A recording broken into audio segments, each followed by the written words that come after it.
बिस्मिल्लाहिर्रहमानिर्रहीम। काल्ह गॾियोसूं कापड़ी बाबू बेखारी।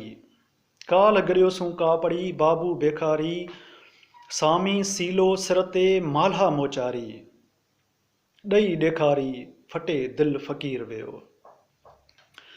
सुर मूमल राणे में लतीफ़ सरकार फ़क़ीरनि जा 4 क़िस्म हिते बयानु कया आहिनि: कापड़ी, बाबू, बेखारी, सामी।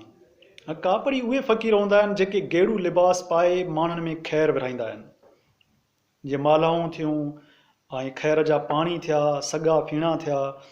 ऐं बाबू उहे हूंदा आहिनि जेके चिला कटनि, मच ॿारे या दुहियूं दुखाए। ऐं बेखारी पेनू फ़क़ीर हूंदा आहिनि जंहिंखे उर्दूअ में भिकारी बि खणी चइजे।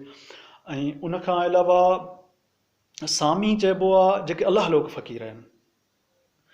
त हीअ जेको हिते लतीफ़ सरकार बयानु कयो आहे मूमल राणे जी शुरूआत में, हीअ फ़क़ीर अचे थो पियो जॾहिं हमीर सुमरो पंहिंजे 3 दोस्तनि ॾौर भट्टी, सिंहड़ो धमाचाणी ऐं राणे मेंधरे सां गॾु ॻमूरी ढंढ ते रोज़ जो शिकार करे रहियो। उन वक़्तु ही फ़क़ीर नमूदार थिए थो ऐं हुननि खे सॼी दास्तान पंहिंजी ॿुधाए थो त कीअं ऊंचल कोट जो ही बेसिकली शहज़ादो हुयो जेको अची लुडाणे में अची हुन पंहिंजो जेको वापार जे सिलसिले सां आयो ऐं उते मूमल जो दर्शन करे ऐं उनखां पोइ कीअं फ़क़ीर थी वियो, उन पंहिंजी सॼी रुदात ॿुधाई।